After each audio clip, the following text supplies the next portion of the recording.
Ni se ven. Can't see nothing. You can see that though. Olive is a blue green jewel set in an airless, waterless world. This precious sphere, covered as it is by more than 2/3 water, would not regularly planet ocean.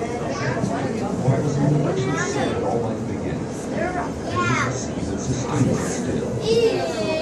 I just turned.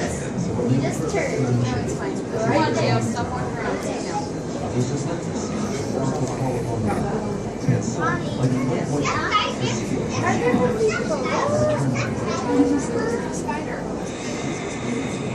the creature to have most recently attended this homecoming is man himself.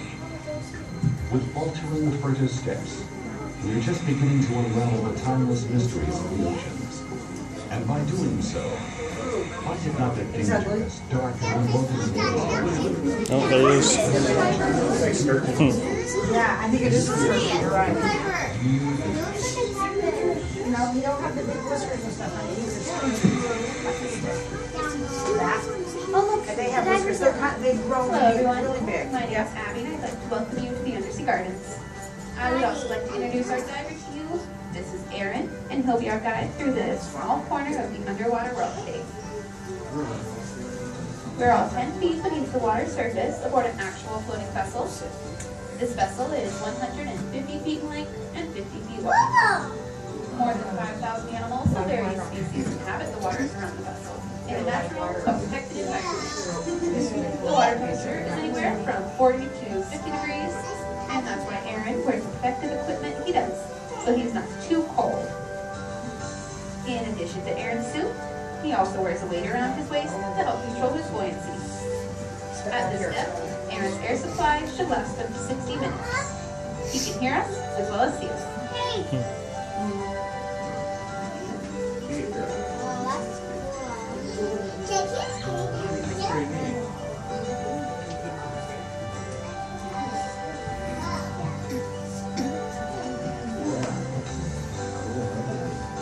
Today, we're going to start the show off with the Dungeness crab. The Dungeness is an important part of Newport's economy, and Newport is considered to be the Dungeness crab capital of the world. If you were to go to a restaurant here on the coast and order something with crab in it, this little guy is probably what you'd find on your plate.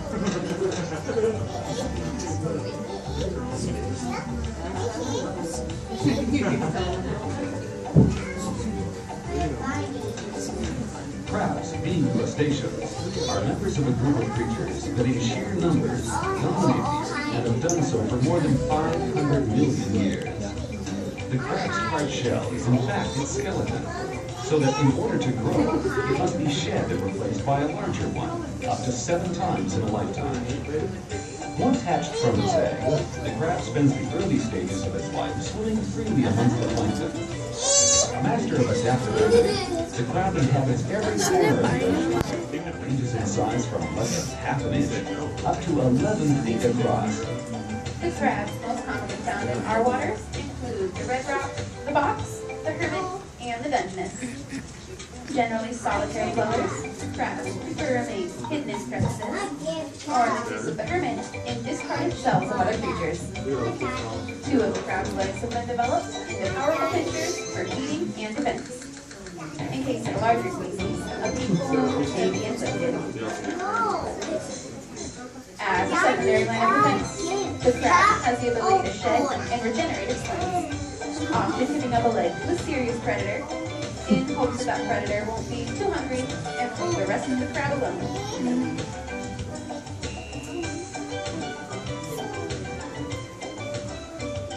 What's the crab?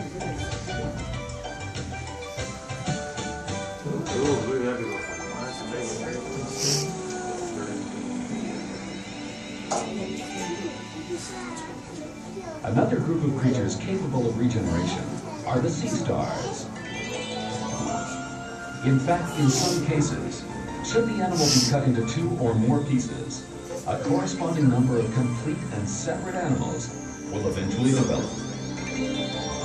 Relying on a remarkable system of hydraulics for locomotion and a single photosensitive cell on the tip of each arm of the site, the sea stars appear as weird, truly huh? otherworldly beings. Why do they do that? How? As successful predators which have adapted to life from the deepest abyss or the shallowest shoreline, the sea stars prey on shellfish, sponges, anemones, fish, and other sea stars.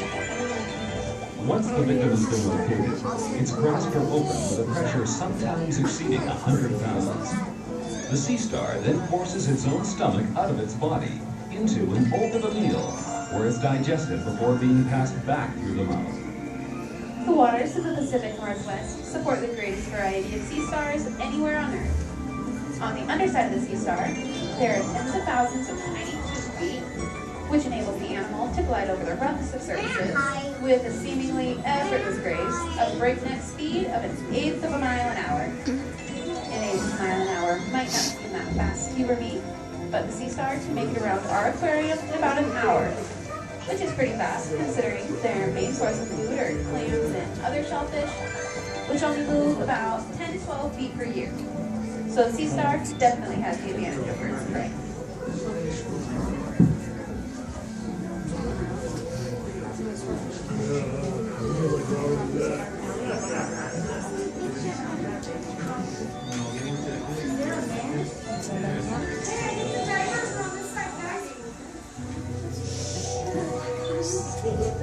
Long believed to be the link between animals and plants, anemones are now known to be carnivorous animals, closely related to the corals, hydroids, and jellyfish. In fact, anemones could almost be considered jellyfish, but have decided to stand on their heads and attach to the rock for a while.